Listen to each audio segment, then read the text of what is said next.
Fuck it, we're going live. Demonetized right off the beginning. No, I think the intro saves us because you can't say that stuff within like the first 30 seconds or something of a YouTube video. Fuck it, we're going live. Yeah. Anyways, what's up, everybody? Got Otis from Dirty River here. Talk all things bikes as always, but we're also going to talk a little bit about our events this weekend. Two events. One that I'm hosting, so doing a channel meetup here at the studio anytime after 2 p.m. We're going to roll from here at 3 p.m. over to the bike shop. So we'll have a little time before they close to a couple mile ride over there. If anyone wants to buy anything, it's highly encouraged. Oh, yeah.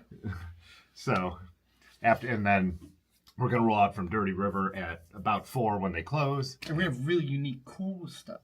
Can't get anywhere else. Yeah, like caps like this. And yeah, so we're going to do that. And then we're going to do a gravel ride. How long was that to Madcap when we went down the gravel? Well, we played it by ear. We extended it with the group. The weather for Saturday night right now it's only saying rain in the morning. So hopefully it'll be okay. And it shouldn't be too cold. It was snowing last year, so it won't be as cold as that. But anyways, so we're going to ride out. We're going to hit a brewery in Kent.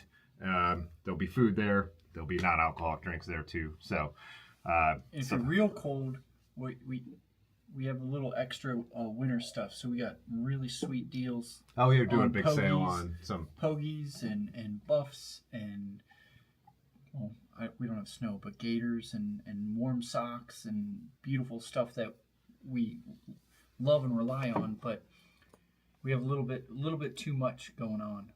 Ooh, Josh Hayden. 1 block away. Oh, yeah. What's up? Space and back. Yeah. We love us some Josh Hayden. And William LeBron. Yeah, William's of the in here. Fat Flamingos of Detroit. Yeah.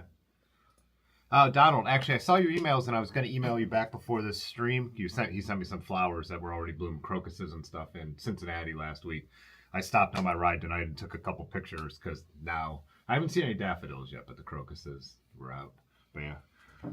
So yeah, a lot of good deals at Dirty River. Saturday would be a good time to pick those up, but also Sunday morning we're meeting at the shop at 10.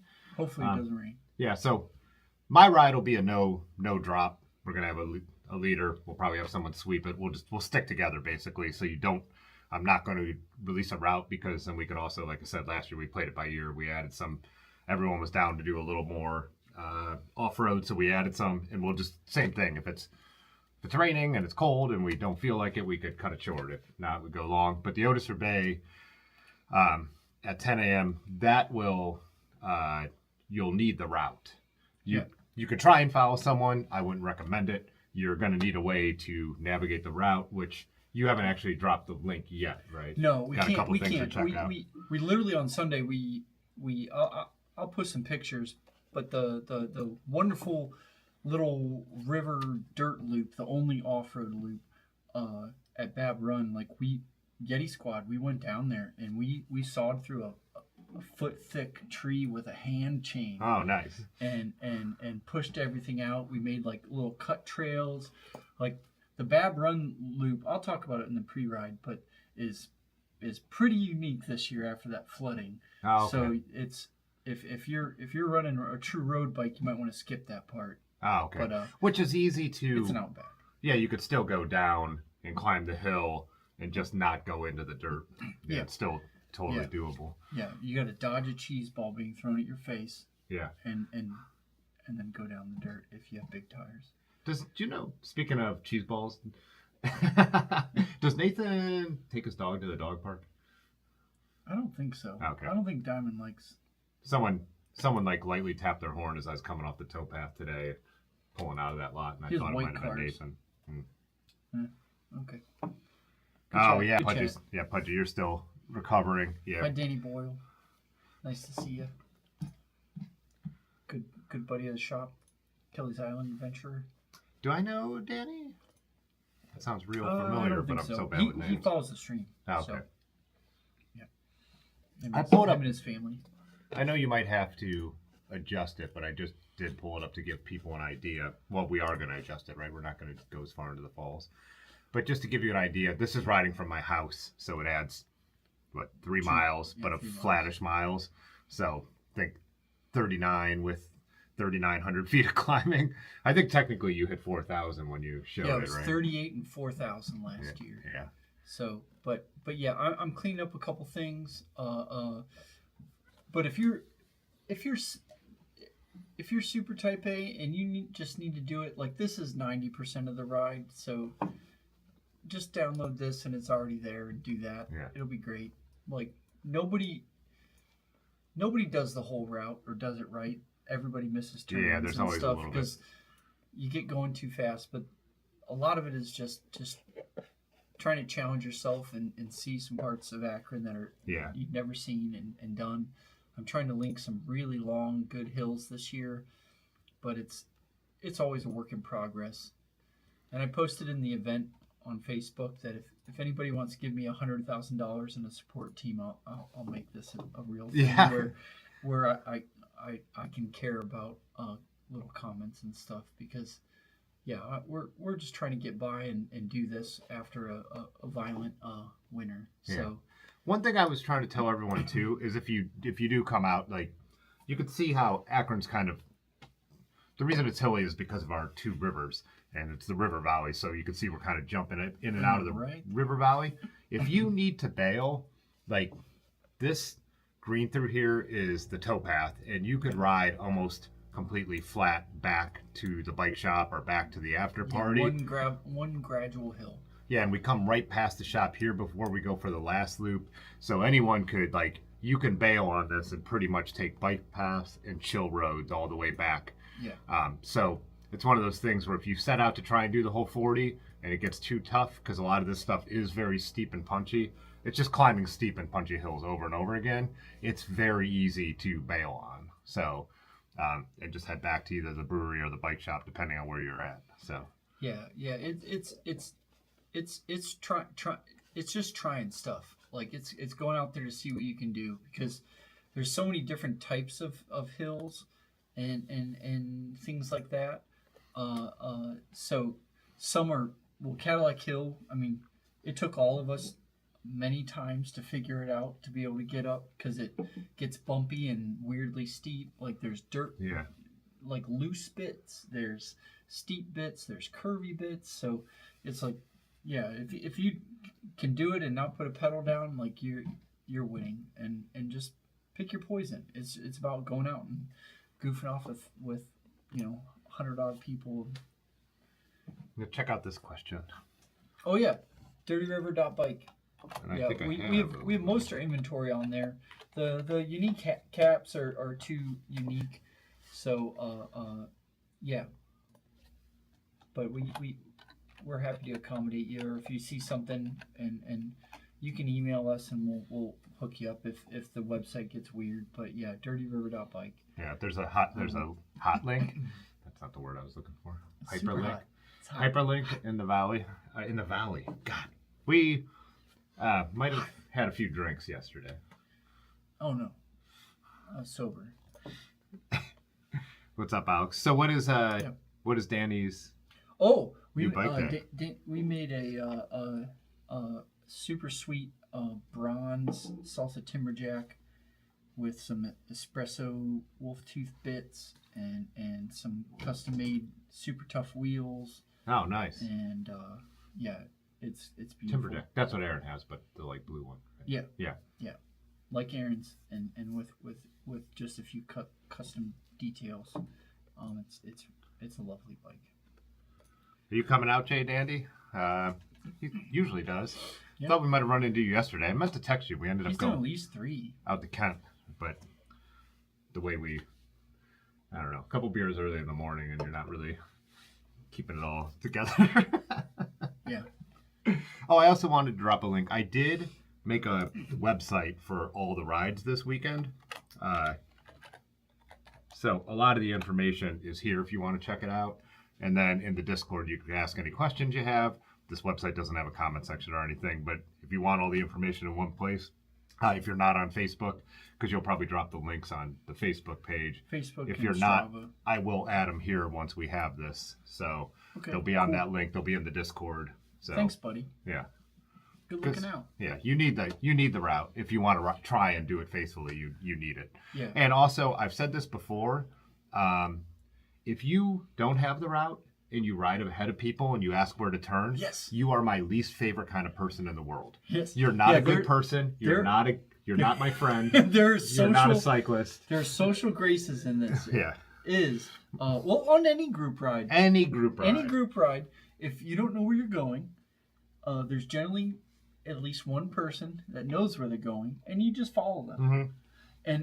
And riding ahead and asking, oh, is this a left? Is this a right? Is this a left? Is like just ride behind someone. Yeah, don't do it. Don't do it. Yeah, Nobody will like you. There'll be so many people on the streets will know, and like there's people that are like secretly leaving either an hour ahead or an hour late to do this because they've had so many people like, oh, you have a computer and like just follow. Like if someone has a computer and you don't, that's fine. Yeah, just follow them. Follow them. Whether they're right or wrong, just follow them. And there'll be a lot of groups formed. So lots of some people. Last year, I think it was last year. No, 2 years ago, I came late because it had been raining, and so I worked my way through groups, rode with groups for a little while. Different groups formed. So that's even though it's like an at your own pace, like a lot of the events, alt cycling events, where it's you have the route, you go out when you want, you do it when you want. We do mass roll out, but you don't have to. But yeah, that's the whole thing. It's just any group ride you ever do, don't be that person. If you don't want to have a route, then you have to follow someone. That's just, it's such bad etiquette. So if there's someone in here who's done this before, I'm sorry, I'm pretty harsh on it because there's just no way to annoy another cyclist more than that. This is I had to change a lot of things this year because of the flooding and like things get confusing and stuff like that. So it's very fluid route. But the thing is the hills. You want to find the hills and get the good ones and see if you can make it. Yeah. And you can see if you can make it when you're really, really tired. And that's where some of these are just beautiful and nasty. Yeah. What does Cadillac Hill top out at? 25. 20. Yeah. So we have a hill right close to the shop, right in downtown Akron. That is this brick climb, and it gets so steep that the way it almost like levels off the top, you can't or when you're coming, if you come down it, you actually can't see the bottom really. It's so steep. So really, really interesting. So yeah, it gets steep. You can't see the top and you can't see the bottom depending on the route. Couple questions on here. Where did the name Dirty River come about? Well, the two rivers that Tim mentioned on the map, we have Little Cuyahoga and Big Cuyahoga. We're in the middle of the Rust Belt, and those the predecessors dumped so much stuff in the river that Cleveland, where the outlet, the outflow, the mouth, the mouth of the butthole of the river. Yeah. But anyway, yeah. So up in Cleveland, where the Cuyahoga joins Lake Erie, lit on fire so many times.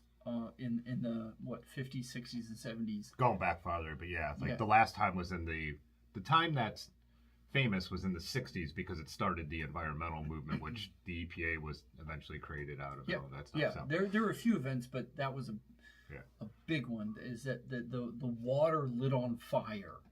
Yeah, the water would light on fire. So Dirty River is a joke and a challenge because we try to we love.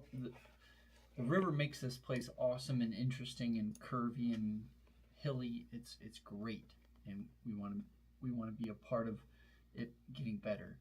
Gear inches. Oh yeah, Kira Rex. That's the question. Okay, Kira Rex. Well, I mean, one thing to say off the bat is, how many miles did you ride this winter? Yeah. I'm at about 150. Yeah. Well, the two things. Yeah, that's the thing. It depends on who you can't there's no blanket recommendation because everyone's different. Oh yeah, 18. Yeah.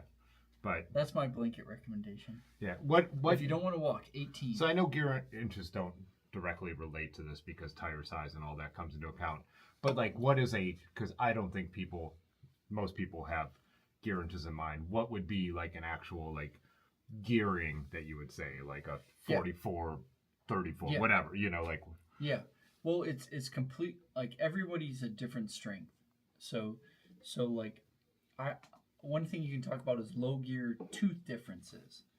So like if you're a strong rider, like four lower teeth than your front chain ring on the back Yeah, so 1 to is 1 would be like 34, 34. So you're saying something like 34, like 30, 40. 34. 30, 34. If you're a strong rider, that's sufficient. Yeah. But like last year, like I rode a lot in the winter. I think I did 500 miles in February, but I'm like this. The route is just huge. Yeah. And so like I ran. I think I ran 18 gear inches. I had a 36.52.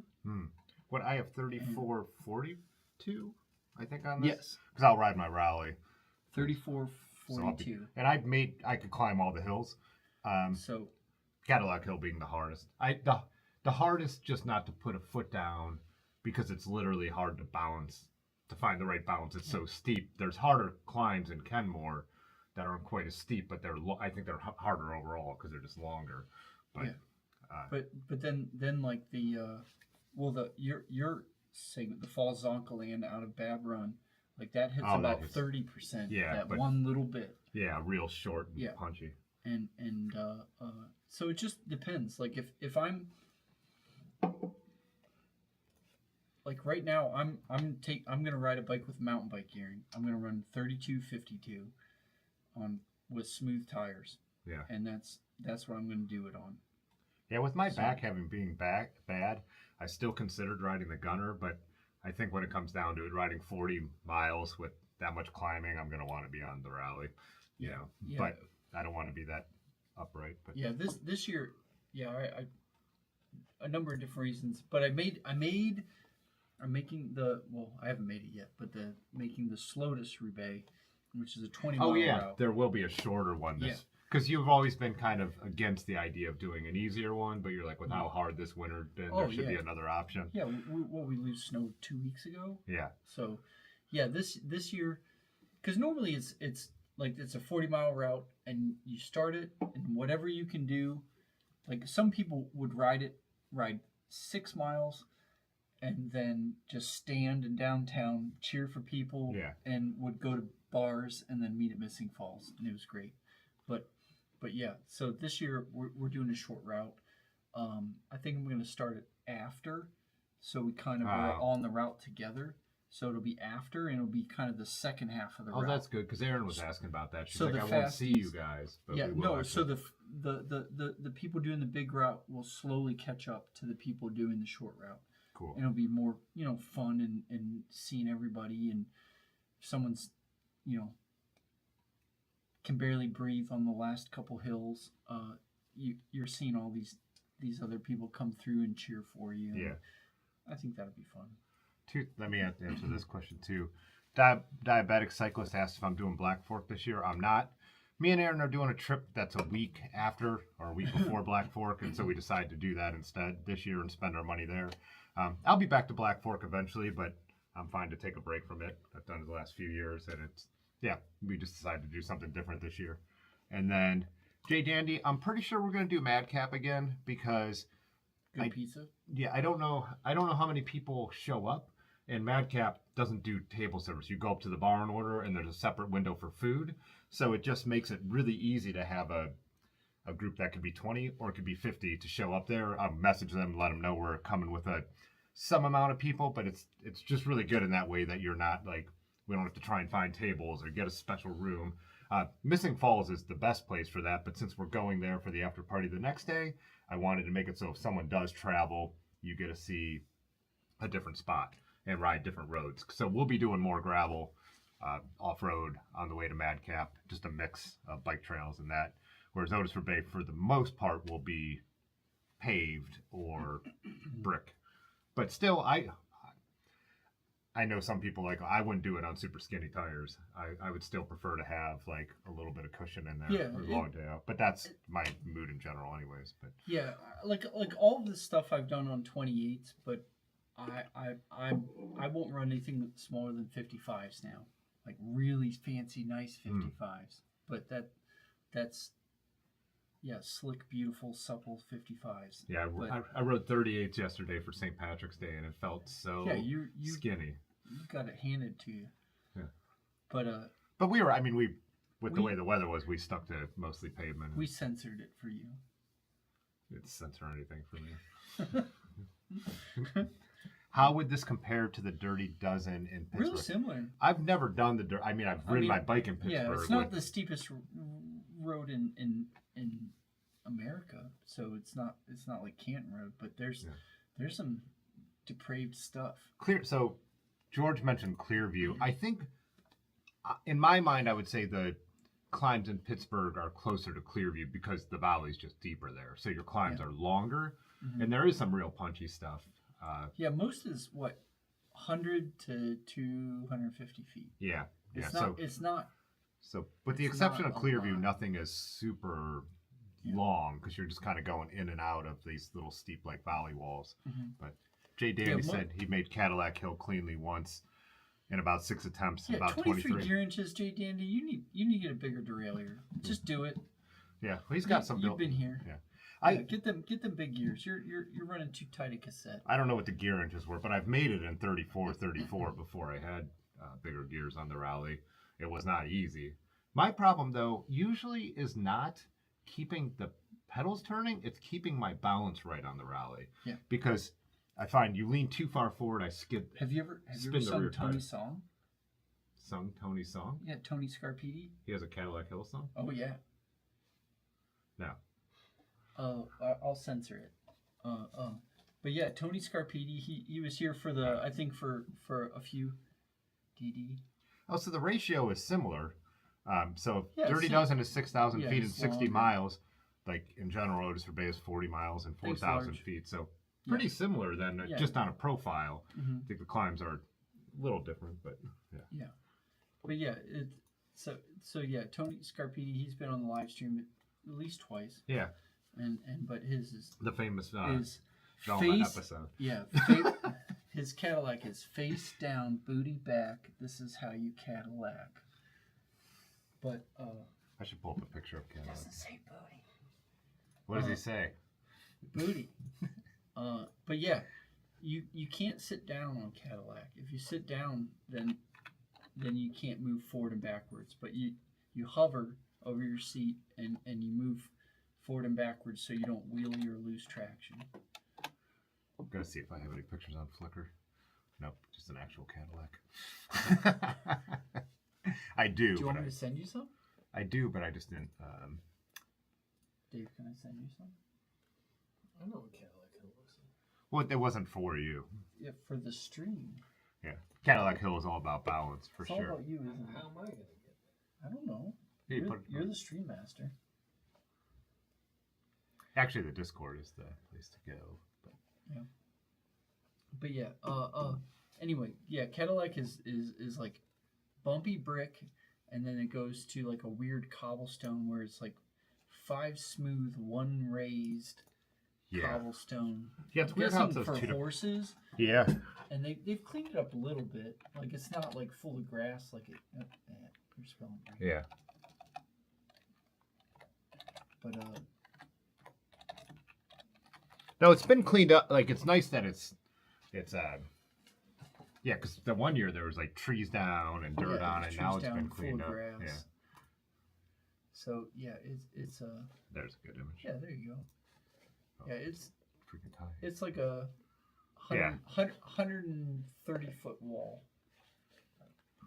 Yeah, that's so you could see like how it just bends then at the top. So once you get to that weird brick pattern and that weird brick pattern ends where that car's parked at the top, it levels off. You're already spent, but you've made it. Those are the rough bricks in the middle. So once you make it over the rough bricks, it levels off and gets smooth again. Then you've pretty much made it. But yeah, and also we come from the left side by that Nissan, so you don't have any momentum. So if you shift on the hill, you're done.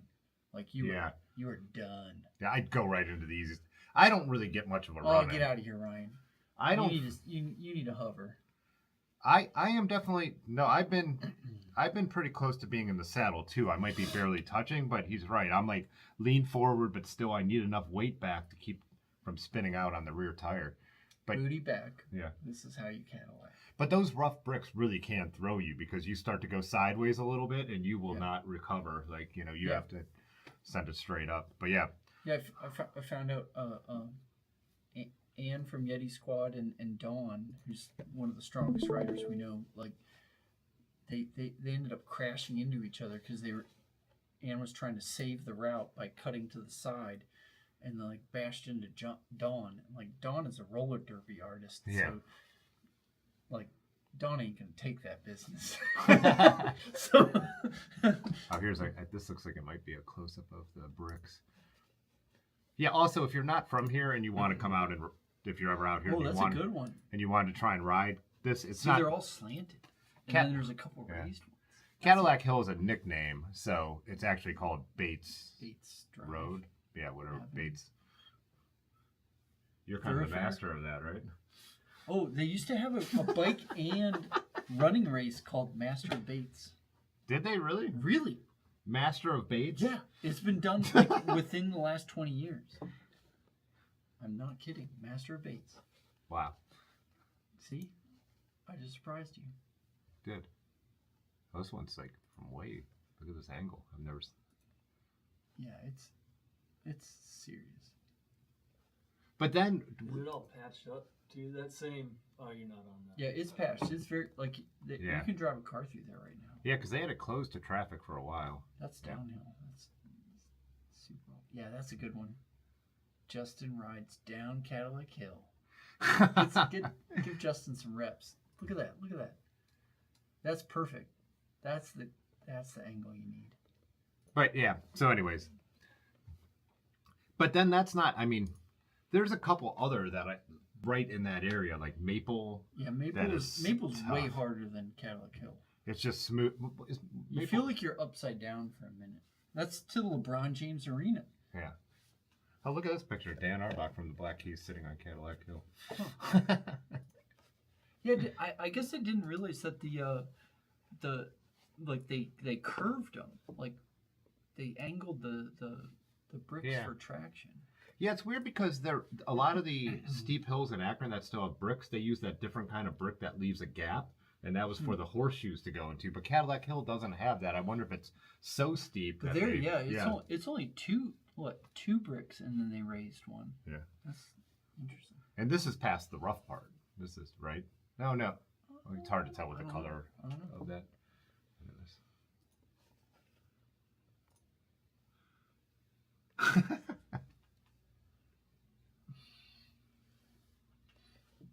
Yeah, Cadillac Nice, Hill Ron. is about that balance.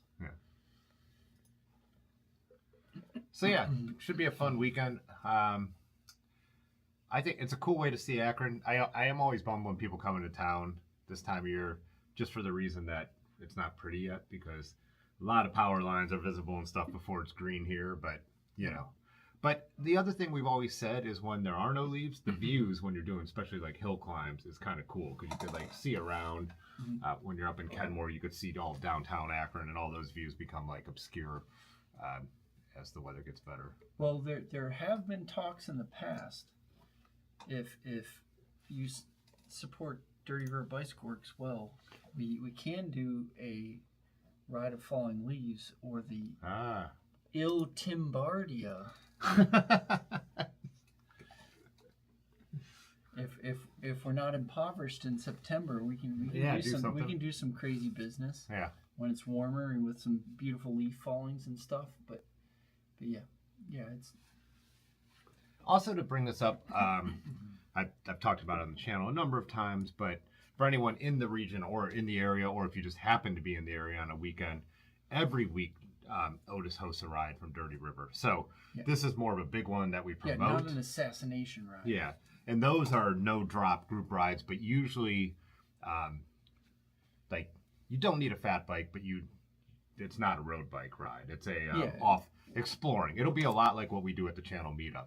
You know, it's just a lot of the industrial gravel cuts in the city and stuff like that, or just hidden places. We go out and play on bikes. Yeah, and if it's winter and it's super snowy, we just ride in the snow. As I have a bunch of 2 or 3 videos this year showing that. And also, if you are thinking about Otis Roubaix, if you go to my channel page and search, there's at least 3 or 4 videos of it, so you can get an idea of what it looks like. And Yeah. some of them have commentary about the hills and all that. I posted stuff, them all in the event. Oh, cool. Nice. So yeah, I'm pretty pumped for the weekend. If you guys have any just random questions, I think we were going to go for about an hour tonight because you got to get out of here by till 9. So if anyone listening just has any questions for a bike shop owner, how many year bike mechanic, 20-year bike mechanic, 20, 26. Yeah, let us know. So we did want to promote the event a little at the beginning and show you guys what was up and drop the links to it. But yeah, if you have anything else you're interested in, let us know. So yeah, so the event I'm doing, by the way, instead of Black Fork, is called Gunk's Not Dead, and it's out in the Hudson Valley in the Mohonk Preserve. So that's what me and Aaron are going to do. So a couple people we know from like going to Nutbag and stuff like that are hosting it. And they still have a few spaces left. So if you go to Bike Reg and type in Gunk's Not Dead, that's what I'm doing that weekend. And GUNK. Yeah. S.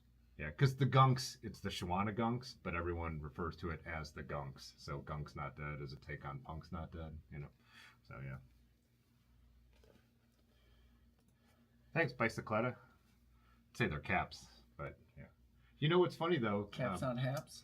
Zephyrline, she calls them hats. Yeah. So she makes caps and calls them hats. But yeah, these are neat. We have some new special ones for Otis Roubaix, but these are our friend Micah work studio hand printed all the material, and then super classy hat cap maker Margaret from Zephyrline just got artsy and turned them into it. So we have a few left of like this super intense crazy neon business, and then we have some other ones mixed in. But man, they're just doing wonderful things. And then Mike also will have some like brand new one of a kind T-shirts. Oh yeah, I saw that on the Instagram. Brand new shop shirts and some of our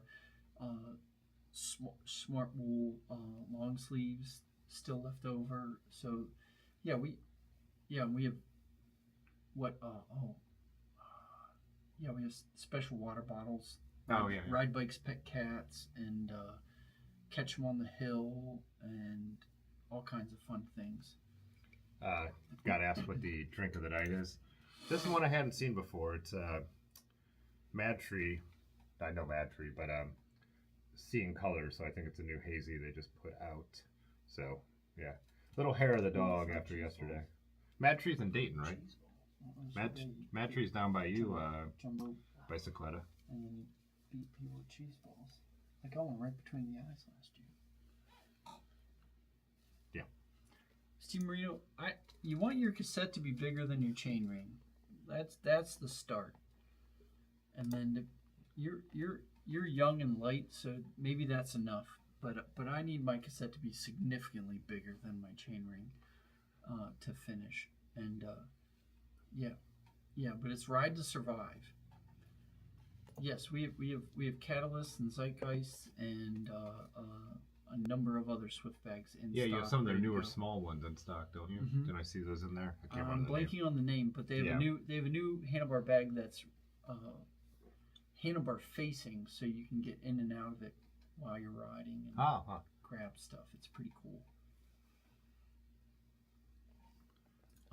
Mad Tree's in Cincinnati. That's right. Thanks. Yeah, Lanky's hoping for not wet bricks because the year we rode together, it was like it was the rain year. Oh, It was all of I don't know, what do you call them? It's not Highland Square, but off Merriman and Aqueduct.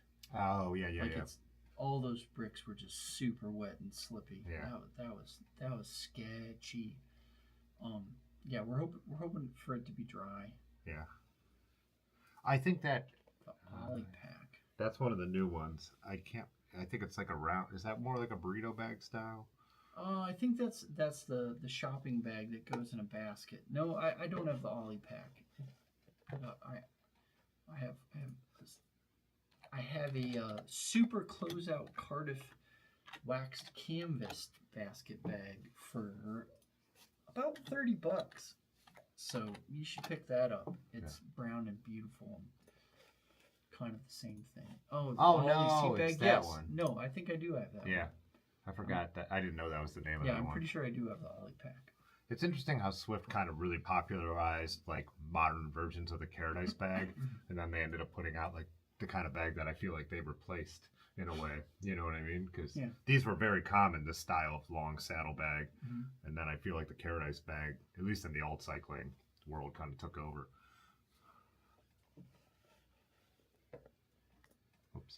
Whoops. Lanky, it's not a trainer, right? Oh, wow. Dang. Now I look forward to seeing you, Lanky. It's been a while. Dude, what? I guess Falls Uncland could almost be an FTP depending on your fitness. Yeah. Yeah, I don't passing out by the end.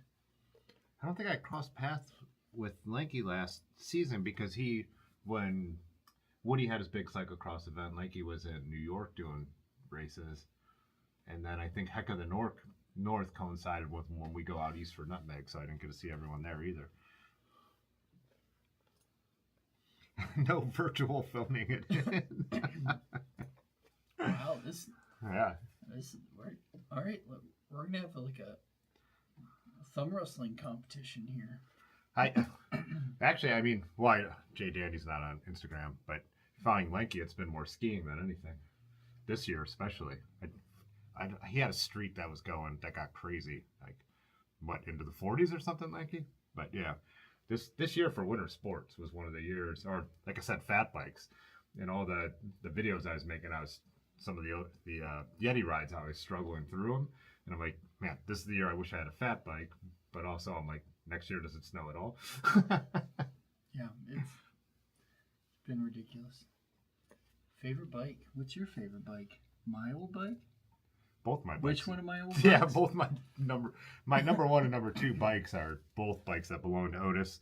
The Rally, actually, he took to Flanders and rode it there, which is like the inspiration of the Otis. It's in the Discord.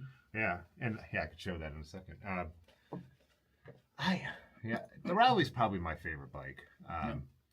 The Gunner being number two, but they're both just slightly different enough. One's drop bar 44s, one's sweep bar 55. So they're two different. Geometry's pretty similar. Yeah, just their setup so different. Yeah. But yeah, like I ride the Rally as my anything bike. I ride it as my road bike. Oh geez. Whereas the it was so cool. Gunner is like my mountain bike and my bike packing bike. So. Yeah, look at that guy with the mountain bike with 1-inch tires. Yeah, what the hell is that? For that bumpy shit. Why suspension, but these tiny little tires? Yeah. Well, it's a road ride. Yeah. Do you remember there was those years in like Paris-Roubaix where they put shocks on a couple years? What would that have been in the late '90s or something? Yeah, they've snuck them in a number of times. Yeah. But yeah, And it was only mountain like. I mean, I wasn't riding with the super zesty people, but it was really cold and wet, and like I passed 100 people, and I didn't even have that low gearing. And then you also had to deal with that jacket, just the sail in the wind. You wore tights. I was freezing. You wore tights, but then you wore the biggest baggiest jacket. Yeah, I was freezing. I put on like that bag that's limped there was just full of things. So yeah, I've got arm warmers, leg warmers. I shove things down my shirt so my belly button wouldn't freeze, and it was so freaking cold and rainy. So that's still the original group set on that bike, huh? You still had the so you had a tough. No, not original. They actually put like road racing gearing on that. Yeah, you have the Ultegra levers that it came with. But yeah, I had to put a bigger. It was supposed to come on with a 5034 and 1132 on the back, but it came with a 5236 and 1128, which is that's bullshit for a bike like this. Gravel gearing. Yeah, a bike that was designed. Companies are still doing that though. It's baloney. This is a bike that was kind of designed for Unbound originally, right? Yeah, Trans Iowa. And you had to go fairly skinny on the tires because you're running the fenders. What are you running? Yeah, 38s those are 38s. Yeah, Barlow Pass Compass. What are your wheels, son? Just stock wheels, just really basic. gravel wheels. But yeah, it took everything inside me to get up those hills. What is your bar bag? That's a rain cover over a Nigel Smythe Rivendell tweed bag. I still have it, but the zipper's kind of violated. So if someone knows an industrial sewer that can fix it, I mean, it's real sexy. That's a green tweed wool bag underneath there with a Rivendell. Yeah. Dusty. He could have on one of the steep hills. You just go and you like fly down like those like. Dude, I'm going 6 miles an hour and dropping like 40 people, so I don't want to hear it. Arrow ain't nothing. Oh, what is your favorite? We never got to what your favorite bike is. Boy, yeah, I don't know. You switch bikes like crazy. Yeah, well, yeah. I mean, you're a bike I've got to shop try owner. stuff. Yeah. I got to try stuff. But yeah, the Tamlin is the bike that really made me a cyclist because it was fast enough and capable. So it really made me a true cyclist, and that's where I started exploring and finding all these roads that we're riding on right now. So the Otis base started on the Tamland. Yeah, in 2014, that was a pretty unique. I mean, now it's one of the most common style bikes there is, and even now people would consider it limiting on the clearance. But even the geometry then is still ahead of some companies now. Yeah, it's a wonderful bike, but my like we always say, bike. It's a lot like the All City Space Horse kind of. Yeah.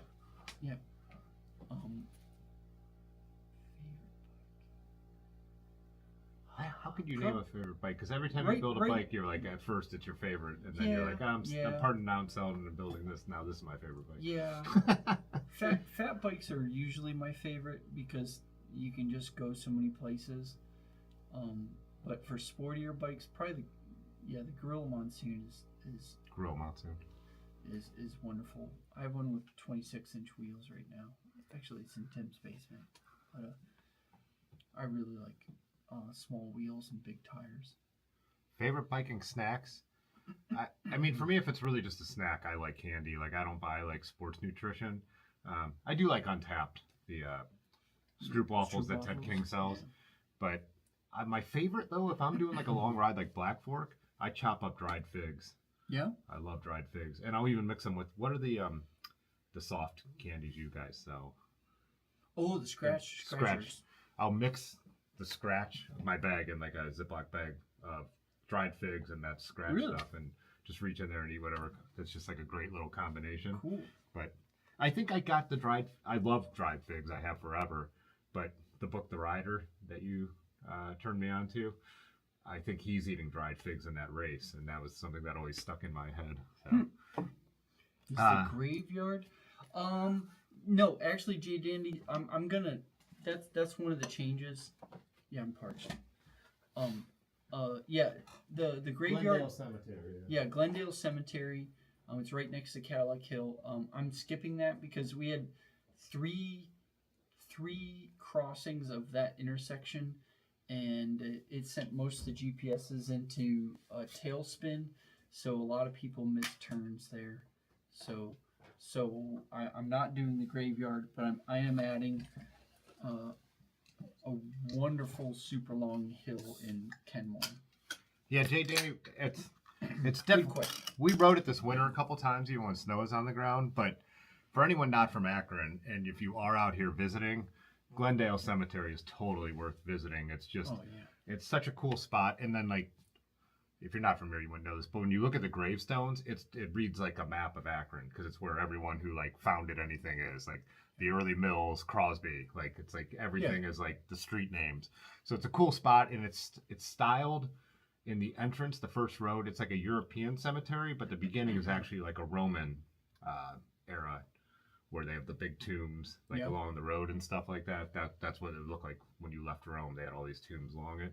Like, so it's this hilly, really pretty 1900 era Akron billionaires. Yeah, it's a really interesting place. It's very cool, and the chapel there, which is dedicated to Civil War veterans, has really, really pretty stained glass, and there's this amazing bell tower on the hill as well. Yeah. But well, if you go when you go up Locust Street on Otis Bay. Oh yeah, you'll still look get to to the see right. it. Yeah, you'll Yeah. still get to see it. Yeah, You'll you see look the to bell right, tower and everything. well, if you can look up and not stare at your tire. Because that's a tough climb too. Yep. Yeah, that's a real 20%. tough climb. Yeah. Yeah, you should. I mean, if you're doing the long course, which I will not because I've not ridden enough. If you're doing the long course, you should expect over 15-20% grades. Damn. Yeah. I'm gonna do it. I finally got my mileage up, but I still haven't been riding that hard yet. But yeah, last week it was so nice. I rode 168 miles, and then this week I already have 60 in, or 40 yesterday. I don't know how that counts towards fitness. It reminds me of that. Onion Fitness. headline. Fitness beer in your mouth. Yeah, fitness. We're out from 9 to 6, 40 miles. So 40 miles and about 40 beers. So Yep. Overpriced concentrated applesauce pouches have been your favorite backup snack. Huh. I'm not really familiar with that, Clunky. What's the difference between applesauce pouches and overpriced concentrated applesauce pouches? Yeah. Huh? Mango enchilada, Asking for dried a friend. mango slices with smoked chili. Oh, that's a big thing out in New York, Donald. I see they do with fresh Chili? mango and in New York, like street vendors, they like mix up mango and like chili and stuff like that.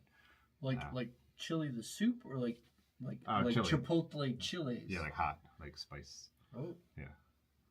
Yeah, I always see Terry Berenson. He'll stop and have like a vendor make that Oh for yeah. him sometimes. With paydays. Yeah. William Brown. Yeah, I'm if it's hot, like What is it? Oh, a Coke and a Snickers is my jam. Just give me all that. But yeah. I think I only ever get a Coke if and I would get a Dr. Pepper, but if they had it. But when I'm doing like a bike packing trip, is one of the few times I'll do that. But yeah, if it's mild, like I really like Cheez-Its, which is super processed, but I still like them. And then peanut butter and jellies are wonderful on whole wheat bread, and the Stroop waffles. I buy Mambas a lot. Nate the Great sent me a bunch of Mambas. What's in a Mamba? No, Mambas are like Starburst, but slightly different flavor, but the same style of candy, like that taffy style candy. Love Mambas. What are you honking on? What are you honking on? What? Snacks. Oh, snacks. Sorry. Yeah. What are you honking on? Yeah, that's what we said. That's I'd literally have to like agree. a channel. It's literally like a channel phrase. I didn't feel like I was going off the boat here. Sorry. I'd say dried fruit. Yeah. Figs. Dates. I like dates. Dates are good too. Do you Dates mind are if good we for- dance with your dates? They're on a whole food kick, so Yeah. anything like little coconut. apricots, like anything dried. Okay. I've been putting seeds in my oatmeal on Dylan's advice. I kept forgetting. I finally got some pepitas, which are just pumpkin seeds. It's just a fancy way to say it. I don't know why they have to even do that. But and flax. Been putting a little flax and pepitas in my oatmeal in the morning. Yeah. There you go. Heard it here first. I like dried apricots. That's but not on a bike ride, just in general. Yeah. Oh, I love them. It takes a long time to get through those. I used to have to weigh those at Soleil's, and it was so hard not to just like get sick to my stomach eating them. Zaways? Soleil, Wazelays? Sweet Corn Farm. Soleil's. Wazelays? Outpost is doing his first gravel event this weekend. You're not a racer. You love riding and hopping and hopping. Hoping you didn't make a mistake. Yeah, you'll be fine. Not being a racer? No. Almost every gravel event is. Yeah. Like they say, Ride to survive. business in the front, party in the back, right? Yeah. And everywhere in Well, between. So, what's up, Winter Steiner? Dimitri, what's up? Oh, first bike ride of the year. Yeah, he's up in Toronto, so they've had even more. Oh yeah, 55K. That's about what me and Tim did yesterday. That was long. Yeah, but most of it we don't remember. What? Mango and chili powder is a Mexican thing. Yeah.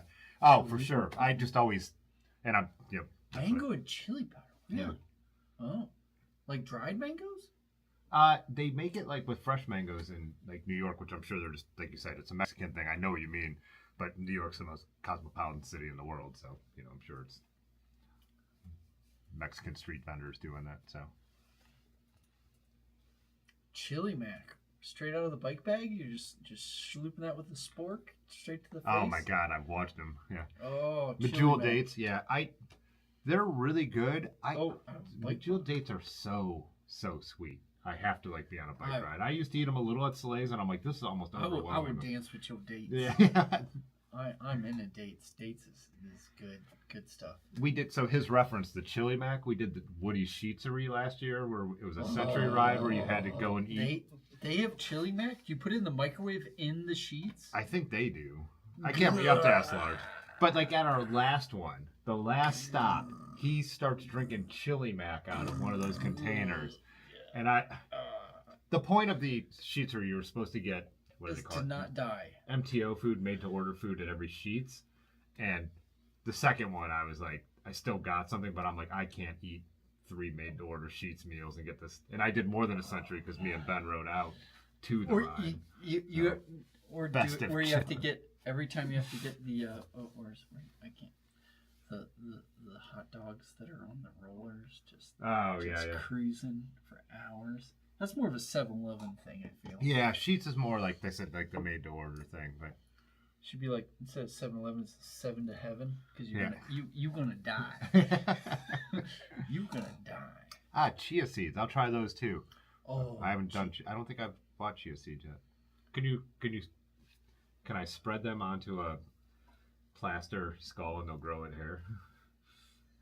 as long as it's Obama shaped. Yeah. Do you remember those chia Oh. pets? I think they're still made. I always wanted the Chia Obama. Yeah, I know. We tried one as kids and it didn't work, but my parents didn't exactly have green thumbs. So I don't know. You probably shouldn't have been a farmer. Yeah. If you can't grow a chia pet, you can't. Animal House reference. Yeah. Oh yeah. What is how do you go from a chia pet to chia pudding? Because chia pudding is awesome. I don't know. I'm Have not you aware had of- chia pudding? I'm not aware of chia It's pudding. like a white, kind of like tapioca type thing. They have it at the First Watch. It's just up the road. Oh. They put like fresh fruit and like some honey and stuff in it. That's I don't know food very well, but yeah, chia pudding is wonderful. Huh. Chia pudding. Yeah. Maybe I'll It's- check that out next time I It's go like to a perfectly white pudding with little tiny dots. I thought in you were it. about to be like perfectly white person food.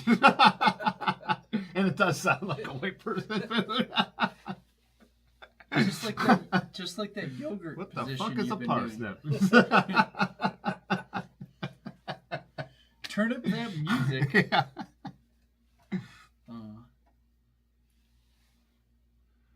Oh, Camarones. Slowing down. Yeah. Oh man. Get off the pavement. Find some routes with some big tires and low gears. And I don't have lately. You I gotta get up to get down. It's interesting he says this because when I got back into cycling, I did ride as fast as I could everywhere I Yeah. went, like all the time. And then On just every major street where you're gonna die. yeah, we never. Until but I became your friend and taught you the truth I'm still here of though. non-major roads. Yeah. Yeah, because used to I be- saved your soul and your life. He used to be. They would take me on the every freaking Wednesday ride would be riding on the 5 busiest roads of Akron, That's how you get there. That's what. and here it I'd is. be like pedaling like my entire soul would be pedaling to keep up. Oh, Margaret, get in here. Huh. Yeah, Margaret, get it. Yeah, I'd be pedaling with my entire soul to keep up, and like, this is dangerous. Why are we doing this? Someone's gonna die. You're all inebriated, and this is violent with cars. Yeah. Like we're like sprinting in rush hour traffic, and I'm like, Well, you had you to know, go there's fast. an amazing dirt road right there. Yeah. And then when you started taking us down You're those, welcome. then when you started taking us down those, I'm riding a bike with a death fork and 28mm tires. Yeah, death fork. You're welcome. When you soak chia seeds, they become gelatinous. So that's why it has like a tapioca. So if I have What it, am I- if Is this the Margaret? if I have the a cap? yeah, I this is the Margaret. Yeah. The Margaret that makes the cap. Zephyr line. Yeah. Respect. Oh, my hand. Respect. I don't know. If we were doing this on a Mac, you would have got like fireworks or something. Yeah. Yeah. So if you have a fully grown chia pet, if you have a fully grown chia pet, what do you have to do to then be able to make pudding? If you fully grow the chia pet, it needs to grow all the way till it starts seeding, and then you need to dry the seeds. So it's like like you have like the sheep, like the full grown green sheep. You let it die, and then put that in water, and it makes. Yeah, I don't think you need to grow your own chia seeds. I would just buy them. I think we do. I think we. Oh, sorry, Dave. I think we need one right there. A what? A Roach Clips chia pet. Oh, yeah. Roach Clips chia pet. Yeah. Salty Brown pudding? Oh, I don't think that's the edible one. Thanks you, Otis, for showing Tim the way. Yeah. It was a combination. You know who else helped a lot? Freddie with a Y. Really? Freddie with a Y like showed me and Ben the Route 8 gravel and like out to Kenmore and all that. Really? We took a there was a group ride from Bloom City. They used to do these moon rides down there. And we got downtown Akron and some people were like, hey, we're turning around, and they like sometimes didn't really send a leader with the ride. Like no one from the shop rode on their rides. It was weird. Love Andy, but strange thing. But anyways, so Freddie with the Y was like, oh, I know this cool route, and then we're out at Old 97, down the gravel. Our buddy Mike, who ended up moving to Canada, he was on a fixie on like 25s, and we're just like. That's what those photos are from. Like we're walking across the beer bridge for the first time. That's that night, the first time I ever rode the Route 8 gravel. Holy cow! Yeah. So anyways, Freddie with a Y is. I haven't seen him forever. I think he's still around, but I'm not on Facebook. So, yeah. Yeah. No. Wow. That's great. That's a great story. Yeah. All right. So if you have a full bush chia sheep, how do you get pudding out of that? That's what I want to know. I don't know what a full-grown chia plant looks like. You know, like the commercial. It's like the I know ceramic thing with like. I know that, but I don't know like how long you can make those things. I don't think you can get them to seed on a chia head like they would. You can't. They're not meant to be eaten though. Oh, really? It's a different kind of chia. The seeds are processed for optimal growth and not handled by food grade standards. But if you grew them to seed, those seeds would be fine because they hadn't been chemically treated. No, even growing.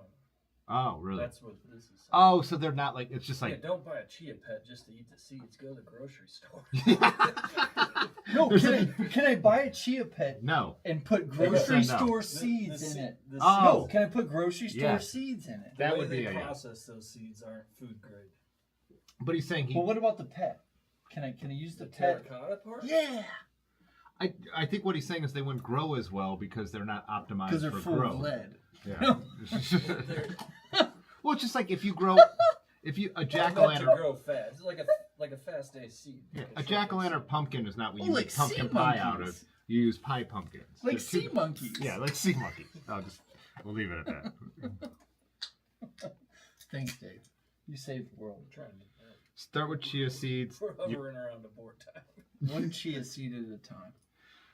Start with chia seeds. You can either grow a pet or make pudding. There are two different paths. Is Dr. Bob actually? Does he know that there's a famous Dr. Bob in Akron? I think we have talked about this back in the day, but it's been a long time. Yeah. The 32 are the narrowest you go these days, and that. Oh, 55 is the new 32. That's. I do still have some bikes with 32s that I will ride once in a while, but it's less and less because I just don't. Then I will ride them off road. I just don't want to be limited in where I'll be comfortable. So, you know. Oh, I shared a link on my hugely followed Instagram. They did Pro Cycling News did extreme research test, and it's basically that 40s are the new 25s. Oh, yeah, I did see that. Everyone's riding 40s, and then everyone like me needs to like 20 to 30% more tired. It's interesting to even watch like the racers between like the two big things are like the tires have been consistently getting bigger, and the bikes are being made with more clearance. Race bikes are being made with more clearance now. But the other thing that's been interesting is the crank length thing making over to professional cycling for some of the, like Pogacar I think is running 165s, and that's like, and now there's been a lot of memes going around that like all these people like the weekend warriors taking their bikes into the shop to try and get shorter cranks put on them because TDF winner. But I asked you about it, and you said being tall, I shouldn't worry about it. But I've been really interested. Pathless pedaled, and then that Appleman cranks have really been like pushing the really, really short cranks, even for taller people. I have no opinion on it because I've But just you're never 6 tried. inches taller than the average. Yeah, so sure. It's And long leg, and I'm actually my legs are try disproportionate. 170s. It'd be great. I think 170s are what was his. Definitely, maybe not. Oh. Yeah. One of the things though with crank lengths interesting to me, it never crosses my mind. Like I don't like, and I switch between, and I know I have like a couple different ones on different bikes, but the bikes have such different feel. I never think about it. Oh, here we go. Patience. I hear they're eating chia pets in Springfield. I hope they are. That would be the best. That they're eating the chia pets. After all of that, the truth is they were just eating chia pets. They were just eating Barack Obama's fro off a chia pet. What is the tariffs on Canada geese these days? Yeah, I don't know. That's drunken Otis kept yelling tariffs at the geese last night. Yeah. Or yes, not last night. It was 11 o'clock in the morning. It felt like last night already. Yeah. Yeah, those Canada geese need to respect the tariffs. Yeah, 38 is really like riding the 38 yesterday. That felt narrow to me, and also those rims are narrow. So, like my 44s on my rally are probably They're not size, just like it really depends. Because that's pulling them tight. Yeah. Whereas like my rally has appropriate sized rims. So can you guys bring up Zip wheels? I just saw Zip wheels. Their gravel rims have an internal diameter or internal width of like 33 or something. Get the real expensive ones, but yeah, they also curve. Like normally rims are like this because of brake tracks, but they like curve them in. Do you know what the name of the series is? Oh, go 303 Firecrest. Yeah, it's going to be the newest, biggest. But yeah, they're doing huge. Where's most expensive? Try that one, 353. But yeah, just massive. Rim depth. No, that's bigger. Internal width. Yeah, it's bigger than that. Keep scrolling. Then go up above it. Oh, they made this real complicated. Try gravel. Click on gravel. Of course, this is some fucking SRAM website. It sucks like they're shifting.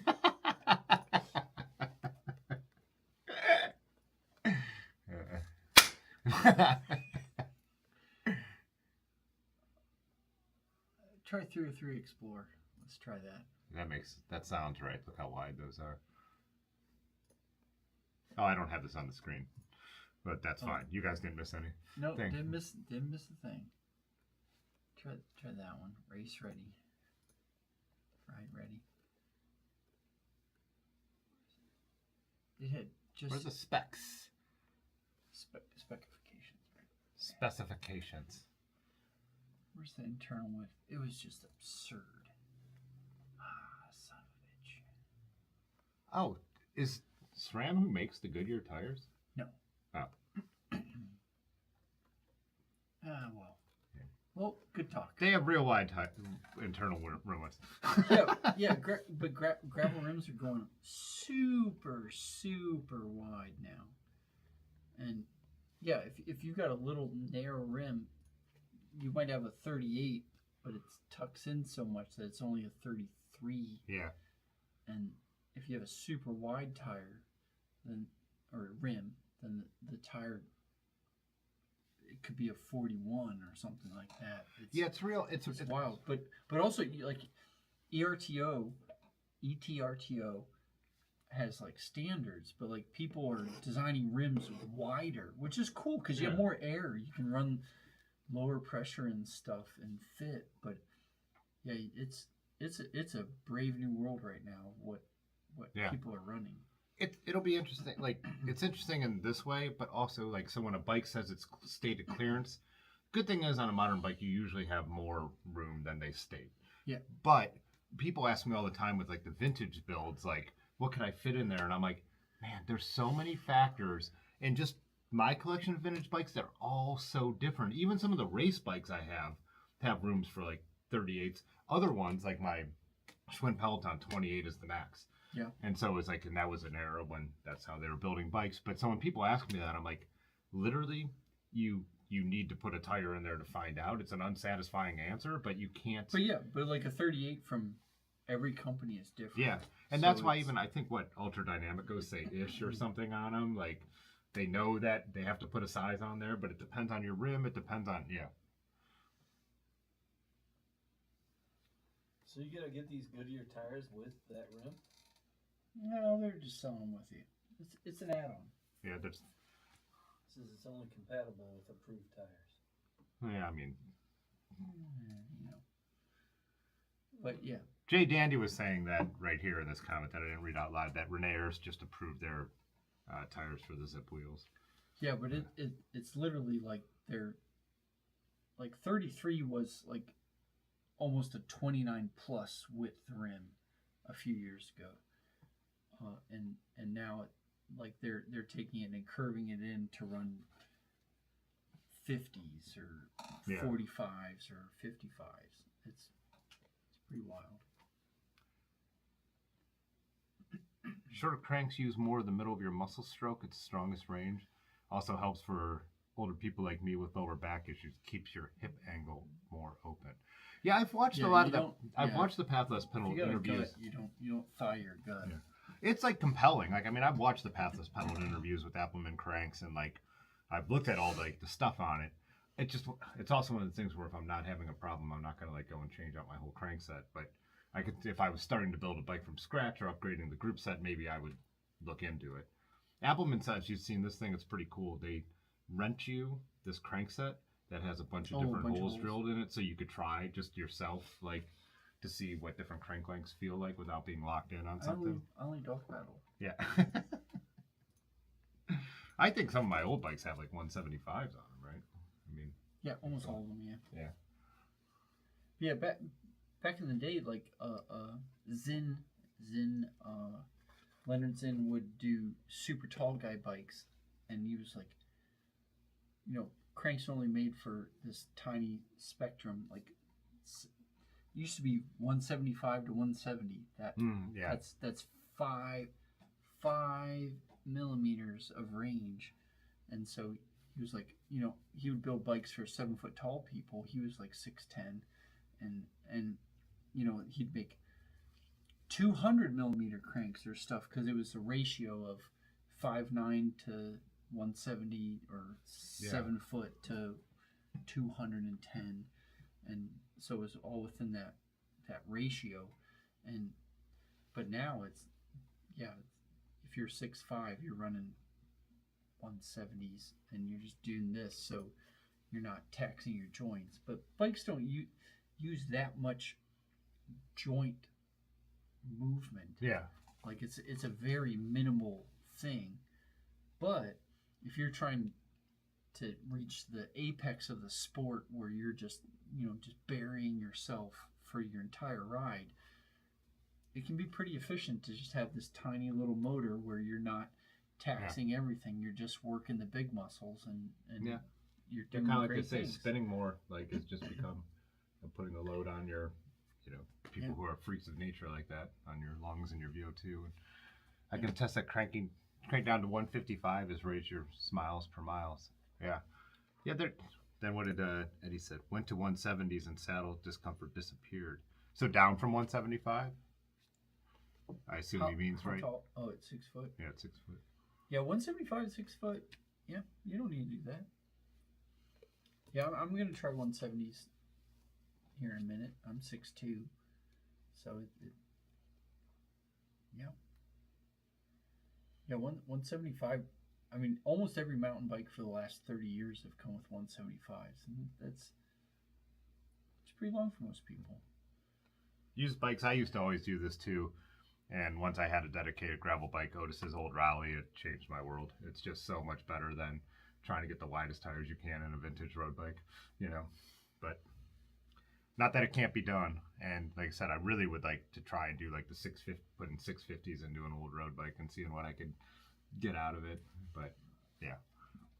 Yeah, well, yeah, some of the best, if you can get there's not a lot, but if you can get a high-end 27-inch vintage road bike and put 700s in it, that usually I gets think me to, Steve Marino did it. But I do that all. That's what the Roger Riviera is. You can fit 35s or 38s in there. That's how I got 38s in the Riviera. Yeah. And then that old Peugeot has that same thing. It's about they got 38s into that. Yeah. But yeah, you got to play with brakes, but that's pretty nice. 150 cranks. Wow. That's small. I'm surprised something had that, but I guess if it was an e-bike, who knows? I think my e-bike still has 170s on it. But yeah, I mean, if you want to ride long distances quickly, like small cranks can do it. Yeah. Now it's been, like I said, the data's been really interesting, and even people's experiences, like you guys are saying right here, like moving down. Yeah.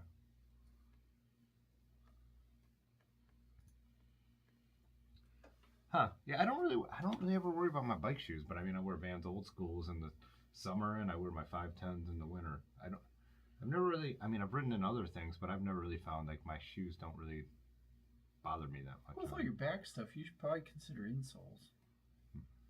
Because, my arches collapsed a couple years ago. I'm 46 now, and yeah, I in my bike shoes, I have like one set of insoles that have like a firm arch support, and I just move them to whatever season it is, and it feels good. But yeah, there's like a bajillion insoles on Instagram, so who knows what's right. Yeah. Yeah, I like flexible shoes where you can just kind of use your toes and hold pedal, and it feels great. Yeah. But I did realize that riding. I was riding my Marin the other day, which has Deity Blade Runners, like my two main bikes, but that bike has way less miles on it. I really need to replace the pins on my other bikes for the pedals, because I was just like, oh my god, and my foot gripping so much better on these. And so yeah, and I have them like in one of the boxes. That's one of the things I need to do, because I'm like, oh, my foot is sliding this way. And then when I went out on the Marin, I'm like, my foot's not sliding at all. I'm like, I've just worn those pins down so much from all the miles I've put on those bikes. So, what's up, Will P? Just cut an onion. Can't tell the difference. Yeah, I'd be really curious to switch crank size and see if I could tell the difference with the 175 to 170s. I need to look at mine and see what I'm riding on everything. Like I said, when I build a vintage bike or something, I look at them. BRB. Check it out. Yeah. I got my reading glasses. Let me get my flashlight. I'm pretty sure it's 175. What's up? From Virginia? Yeah. Yeah, usually your limiting factor on how wide of a tire you could get on, well, any bike is going to be your chainstays. So usually you can get a wider tire in the front than in the back. And that's why going even from the old 27-inch American to 700 gets you so much, because it just moves that tire back into the chainstays. And yeah, your only thing is if you're riding an old a bike that has rim brakes, you just need brakes that can reach the new rims. Usually not an issue, because in the European market they were made to have 700C, so there's usually some leeway in there, but that's not always the case. And then there's a couple brands that. Where's your gutter at? Oh, it's upstairs. Yeah. That is those Velo orange cranks, yeah. All 175. Oh, they are all 175 on most of my bikes? Huh.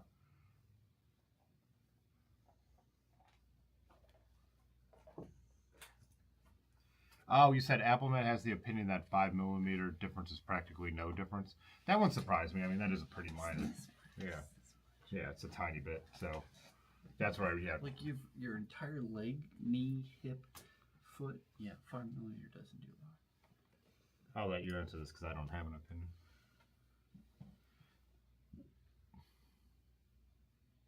Could you ride a disc trucker upright? Disc trucker? Yeah, I would it's think so. It's already a Flat bar bike, right? quite. No, it's drop bar. Oh, but it is. Yeah, it's yeah, it can be upright. It's already upright by design because it's a touring bike, but you can make it more upright or you can make it flat bar. Like it's a good bike. But make sure you grease your seat posts because we had 2 disc truckers that had Oh, really? Stuck seat post? violently stuck seat posts. Yeah, I One don't we see- had to melt out of there. Yeah, I don't see any reason that bike wouldn't handle fine as an upright bike because I mean, I mean, Well, like, usually what we do with your gunner too is if something's designed for drop bars and you put flat or sweep bars on it, is put a little bit more weight on the front. Well, you've got the what is it? The Tubus Grand Tourer rack on there is put a basket, put a front, some low riders, and put a little weight on the front, and it calms it down. Because yeah, for sure. if you're in drop bars and you're out here with weight on the front, and then you go here, just a little extra handlebar bag, a little front weight, it calms it down, and it steers really nice. Yeah, I always put a handlebar bag on before I'll put a saddlebag onto the gunner because it handles better that way. But yeah, the weight on the front. Yep. Are we going to see 40 millimeter tires at Paris-Roubaix this year? Hell yes. I don't think we will this year. Yeah, but those guys are like 120 pounds. Yeah. Like, I mean, I think we will eventually, but give me a break. So even the year me and Aaron went, which was pre-pandemic, EF was riding Synapses and not their race bikes, so they could get wider tires. So they were running, I think, 35s already a number of years ago.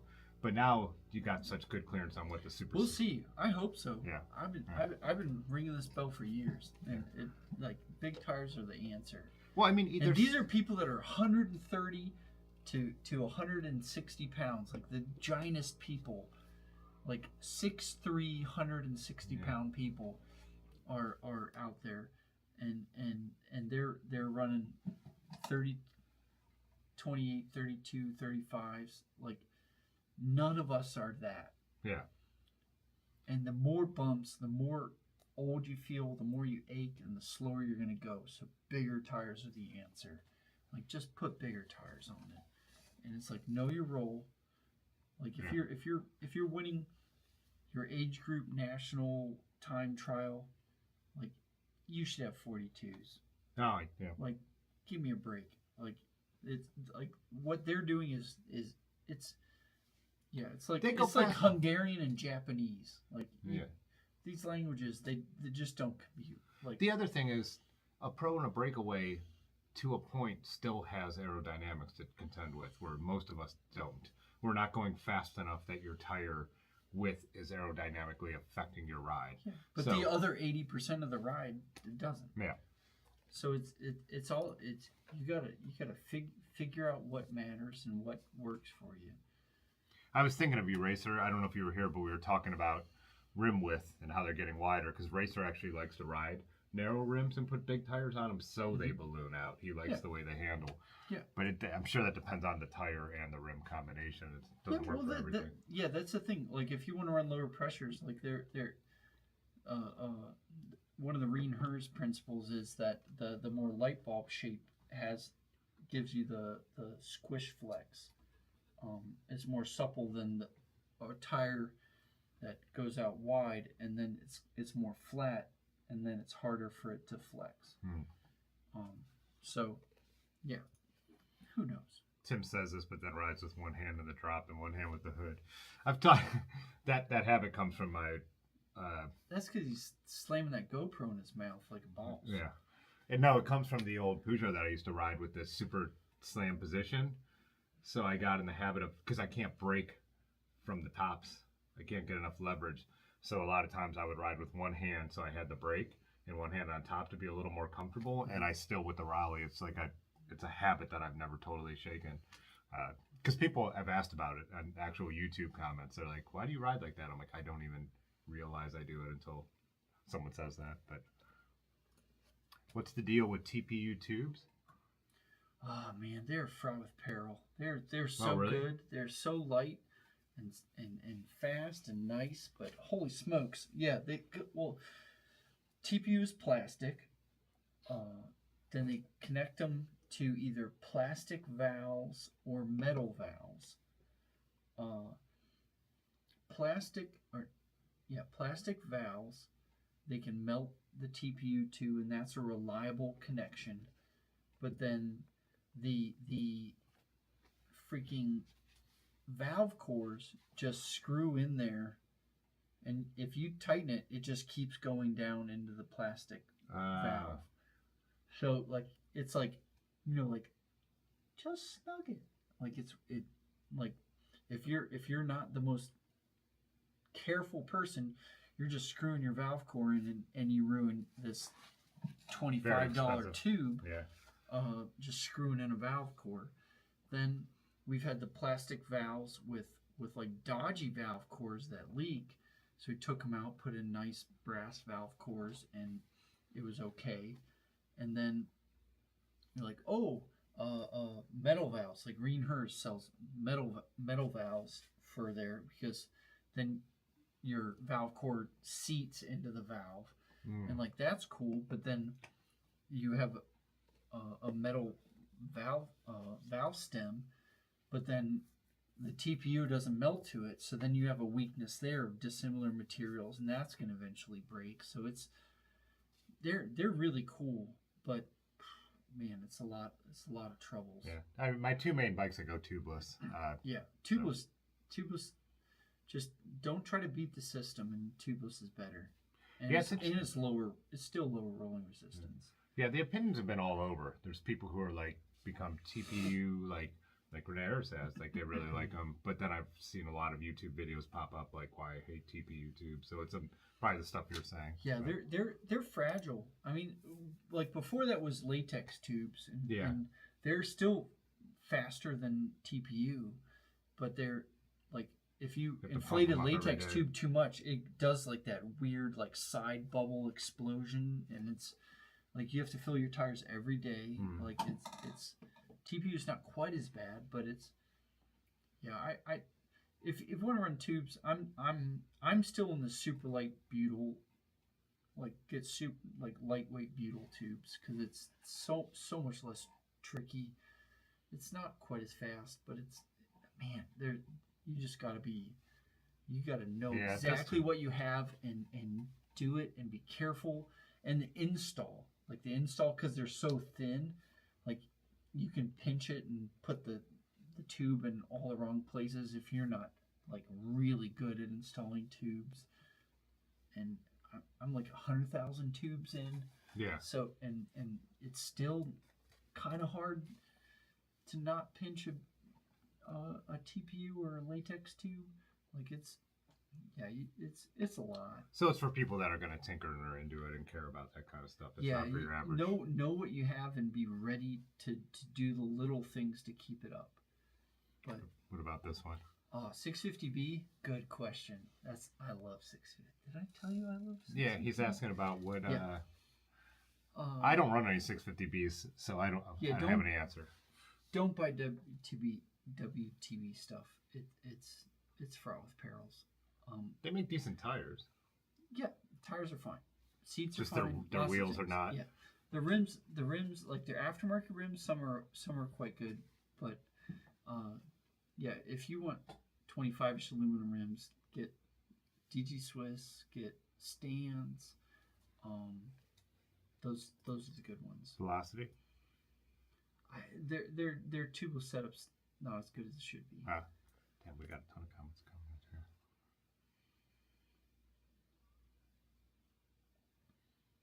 Oh yeah, I'd way rather have 42s than 35s. That's a big difference there. That is it. Yeah. I break all my Velocity wheels. Yeah. I think we already answered this one. Velocity is such an amazing company, but they're just awesome. But something we need just a little more on the rims. I've even dented my 135s. They're dented. Yeah. With 55s. Yeah. But I ride stupid shit. Yeah. We know. Oh yeah, that's weird. Ideal gravel bike. Gravel bike 750. Yes. With your ideal gravel bike, half tires boots. Yes. Otis's would. My ideal. If I was racing gravel, my favorite setup. I have a Salsa Journeyer. It is super sick, but I run 650B 55s on 26 millimeter internal rims. It's amazing. Yeah, I feel like the 44s on my Raleigh are the thinnest I want, but I actually ride that more as a road bike, and then with hitting cuts. Yeah. And if it was a gravel-ish race where roads and mixed like Road Apple is, if I was like my back wasn't bad, That's I would a have road rode the Raleigh. It's mostly a road ride. It's smooth. Most of the gravel is smooth. So, but yeah, I mean, I run 55s on what I consider if I'm going to be off the road at all now. So, cliffhanger. I haven't. You've used cliffhangers, haven't you? Cliffhangers, yeah, they're tough, good rims. Yeah, but yeah, they don't have quite the bead lock for tubeless, and man, we've had to had issues. They're really nice rims, but it's like if you run super supple Reinhers or whatever, and velocities, like we have to go next level to get them to stay on there. You let the air out and they pop off the bead, and I with tubes everything's fine, 100% fine. But yeah, I just need a little bit more. Taylor player, I have taken my cat on the bike, but I do it with a trailer, not a rack. I tried to put him in the bike bag or the rack once. He jumped instantly out. Yeah. But I put him in the trailer, and besides the fact that he poops in it, it's been fine. Yeah, I have a video, actually. If you go and just type cat packing, there's a video with Edmund in the trailer. So, yeah. Yeah, like I said, I like my velocities. The ailerons, but again, that's what I have on the Raleigh, but now I don't ride that for as rough of stuff, but I've ruined a couple of sets. That's why there's one hanging right here, because it's dented all to fucking hell and it has cracks between the rims. I wouldn't blame Velocity for it. I was running 42s on it at the time, like with low pressure, and I banged it over New England, mountain biking. I've done it too, but the high polished rims, it's not as strong vandalizing as black or matte silver. And they warranted my last set. Yeah. For they're that reason. They're an excellent company, but we're talking like 98th percentile here. Pudgy Clifties. This is a new Terra. They look fine, but the first set we got were not round and not round? Not round. Square? No, Oh, really? Yeah, and that was like the biggest COVID thing is 5 out of 10 tire companies couldn't get us round tires. Are Terravales Panaracers? No, they're their own thing, but it might be Duro. But the first set we got on a bike weren't round, and Terravel has some good solid tires, but roundness is a struggle. Chrome shoes, Rocky, their sizing is trash. I really like Chrome products, and their sizing, I'm like, why don't they just make them the same as Vans? I've had to send back 2 pairs, to be like, these aren't the size. Yeah. Chrome has horrible sizing on their shoes. They used to be real narrow. Yeah, that doesn't buy. Small. What? Big or small? I'm trying to remember. I think he was saying that label says 10, but Shaq can fit in them comfortably. Yeah. So, yeah, their sizing is really weird and it's really annoying, and I don't know why they do that and why they haven't fixed it. But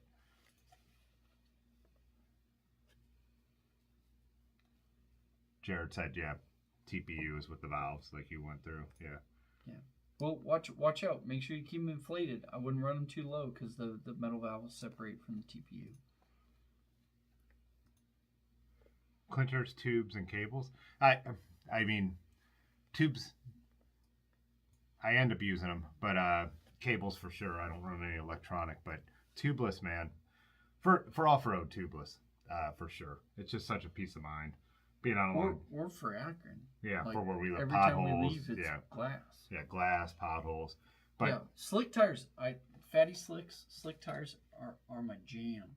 But we have so much loose things and so much glass that it's a business decision to have a little tread. Hunt makes these. Yeah, Hunt is like cheap, affordable not cheap, affordable carbon wheels, right? I've never run any. Yeah.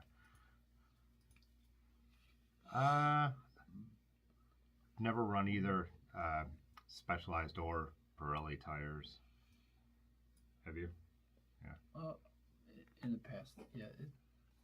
Yeah, I don't really have any thoughts on them because I just never used them. They're not big enough. Yeah. Oh, yeah, they're so like old. They all max out at 40, 42. Yeah, bigger tires. What's up, Bike Breath?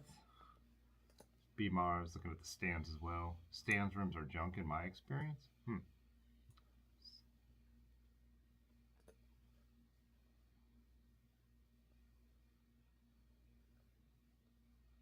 It's interesting to say that about like losing air. So I have like two completely different experiences with different tires. Like when I use the endurance casing on my Gunner, I barely fill those tires up. But like I said, my Raleigh has been sitting most of the winter because it's not a bike I ride this time of year, and they're standard casing and extra light casing on the front. I pump them up once a week down here because they'll be flat and the sealant will be leaking out. So it just depends. And then there's different kinds of sealant. Dylan was posting in the Discord earlier about how he tried one. It just weeped right through the sidewalls. And so he switched to a different one. So there's just a lot of factors in that. So yeah, we've tried a lot of sealants, and it's not the simplest thing, but like a real like we some things were curmudgeonly and retro grouchy, but like we really test and try the things that we sell, like just all of our friends, men, women, children, like they're all writing things and we're listening and getting feedback, because like rim tire interface is really important, and like when you're trying to do some wild stuff like the Otis Roubaix, like being able to trust that when you go down a giant hill that nothing's going to deflate and you're going to be safe and be able to just enjoy the next hill. Like all those things matter. It's little tiny things, and like we're completely obsessive and we fight about rim tape, about sealant, about tire companies, about models. Like we just, all those little things matter to help you just have fun, and you just get on your bike and do stuff. Yeah. And you don't have to think about things. And when things go wrong, like we're horrified. Like we really care. We want it to be perfect. And like we've had so many things that are like, oh, this was great, and then COVID or there's overproduction, or things aren't round, or like tape stretched and didn't hold sealant. Like there's so many little things that you have to keep on top of it. Like you can't just say, oh yeah, this works, yeah, get this. No, that's not true. Yeah. Like we're constantly touching up how we tubeless tape, like how much sealant, what tires, what rims, all that. We take that into account. And like you can look at forums, but like everyone who posts loves their own shit and they're going to say it's great. So it's like forums are good to a point. Yeah. But it's like we're just putting things on. And you also get the old timers who are like anytime I talk about wax chain, there's some old timer who's like, I used paraffin wax in the 70s and I stopped doing it. It's like, modern wax is not paraffin, and that's just an example. It's like things change. Like things change. Like different stuff comes out. Like you tried tubeless once when it was like new.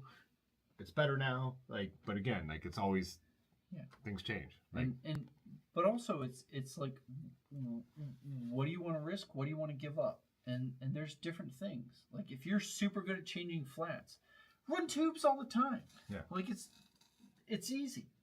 It's super easy. Less maintenance, do it. But like tubeless, like I've Yeah, and if you have bikes that I've sit put a lot. a 1-inch stick through my tubeless tires. It's sealed to the stick. It held for a month. I put a giant common nail through a tubeless tire, rode it home. It's sealed for months and months and months. Like I really like tubeless, but you can't get too cute about it. You can't try to mess with things or try to cheat or get a little too cheap or whatever. Like, and you have to keep up on it. You know, you have to put more sealing in. Yeah, if you, like I said, if you're someone who hangs your bikes up all winter, it might not be for you. I mean, it might not. And there's nothing wrong with that. It's just figure out the bike parts that give you the success you want. And bicycle, so when you're comparing 650 to 700, if it's a bike that could take both, it's usually just going to be about clearance. So going down to 650 just gives you room for a bigger tire. Otis notwithstanding, most people don't put 26-inch wheels onto bikes that weren't designed for them. You can. I'll be right back. Yeah. You can, but you don't have to. Like, most people don't. I only ride 26-inch wheels on bikes that were designed for 26-inch wheels. BJ, I don't think any of us here have any experience with Jones bikes, so maybe someone answered in the comment, but Otis is not a dealer of Jones, and I've never had one. So, what? Josh Hayden has one. Oh, Josh Hayden has one, yeah. Hopefully someone answered in the comments. I don't have an opinion on them at all, so. They're nice bikes. What do you think about, do you still use stands? No. Orange seal. Orange seal, that's right, yeah. Oh yeah, there's your, this is a Grill Monsoon with 26-inch wheels? Yeah, it's really fun. So you could fit, you're fine, 2.5s on here. I can fit 2.8s. Oh, really, 2.8s? But they're really heavy. These tires are really, really heavy. But it's pretty fun. Just get it to focus. Oh, and look at the best basket rack setup. Look at this. Look at how white, beautiful it is. Was that a Sugarloaf? Yeah. It's all coming down. You really are causing some problems. Yeah. So. Yeah. Yeah. What are they? Necessarily extraterrestrials? Yeah. But you said they're heavy tires. Very, yes. So what do you think? Do you think you'll switch those out to something else, or you? There isn't much else. Oh, and 26-inch. That's yeah. Big 26-inch are just giant, heavy tires. Yeah. But they're really, it's really fun. Yeah, because there's not really many. I mean, we've talked about it a little bit, but for gravel and stuff, there's not really many modern bikes that are made with 26 in mind. No. But it's pretty fun. Nice. So. What would that clear if you had it like stock 650? It would be more like a around 2.5. Oh, you would still be able to get a 2.5 on a 650. Yeah. All right. I can fit 2.8 with this. Oh, okay. It's my cat. Yep. So. All right. Come to Otis Bay. All right. Let me. We are gonna, like we said, we're gonna do an hour. We're already an hour 40 in. So I know a lot of you guys. We're still chatting, but try and see if there's anything we have to. I think you were mostly chatting with each other. So.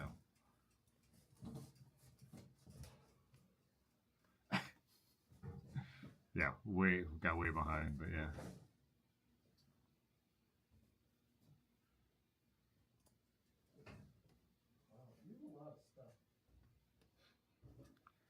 It's a real mess right now because I'm rearranging.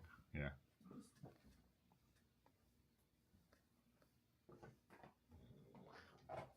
How to know if the roundness is the wheel versus tire problem? Well, if the rim's bent. Yeah, I mean, if the rim's spin true, spin it without a tire on it. And the tire. Yeah. I mean, if you're running regular brakes, caliper, non-disc, you'd be able to tell by the way it's moving towards the brake. Yeah. But, well, if your wheels radially and laterally true, and there's a wobble, then it's either your tire's not seated, which is a real thing. Very common. Yeah. Soap your beads. Is that you talk about that? Soap your beads. Soap some beads, and then then it's a casing. Yeah, Gunner's out of business. They shut down on not because they just decided He to. retired. They retired. They offered the place for sale. They didn't do a lot of advertising about it. No one bought it. They went out of business. Yeah. Okay. No, thank you. I know what level you guys are on. Oh, we're tight. Yeah? Too tight. This guy is solid. Oh, he's a big boy. Yeah. He's bigger than any of my cats now. I have a drop bar with 2.6 on it. Is that big enough? Yeah. Yeah, that's good. Josh said WTB, no bueno. Yeah. Well, they just make the cheapest tubeless rim, so it's a race to Yeah. the bottom. You about to jump up here, Edmund? Thanks, everybody. Hope to see you Sunday. If not, big tires, low gears, climb them hills. And I'll hold this guy while you're taking off too. See ya. Trust Dave for farming. Don't eat your chia pets, even if it's Obama.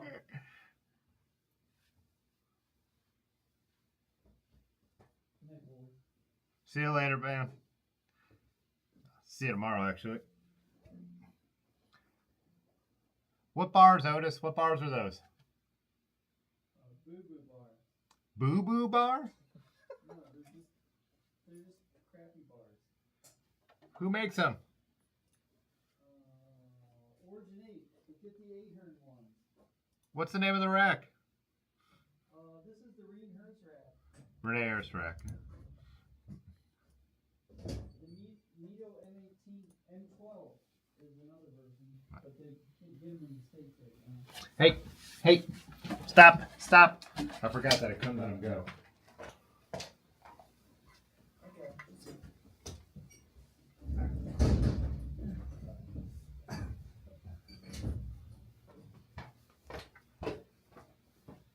Hello. I forgot that the cat would get out the door. I did see your comment about more volume on Otis. We just have one mic. He just talks quieter than me. Can't really do much about it. Soap your beads, is that a Mardi Gras thing?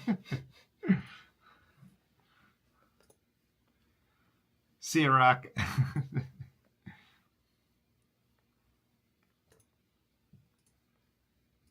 See ya, George P. I'm going to wrap up here.